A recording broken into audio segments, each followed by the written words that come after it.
তিনি বলেছেন যে এটি তার পক্ষে মানা সম্ভব নয়, কারণ সাংবিধানিকভাবে ভূমি রক্ষা করার জন্য তিনি প্রতিশ্রুতিবদ্ধ এবং সংবিধান পরিবর্তন না করলে তিনি এই ভূমি ছেড়ে দিতে পারেন না।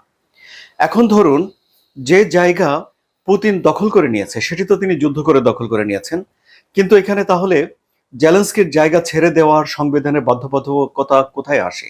ওই যে 30% জায়গা, যে জায়গাটার উপরে এখনো ইউক্রেনের সার্বভৌমত্ব আছে, ইউক্রেনের সেনা সেখানে আছে, এই জায়গাটুকু ইউক্রেনের দখলে আছে।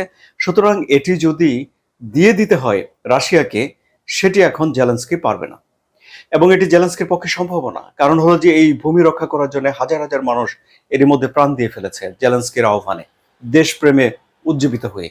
কাজে এখন আবার এই জমি দিয়ে দেওয়াকে জেলেনস্কি মনে করছেন যে পুতিন যে আগ্রাসন চালিয়েছে সেই আগ্রাসনে পুতিনকে সাজা না দিয়ে বরং পুরস্কৃত করা হয় যদি এই জমি দিয়ে দেওয়া হয়।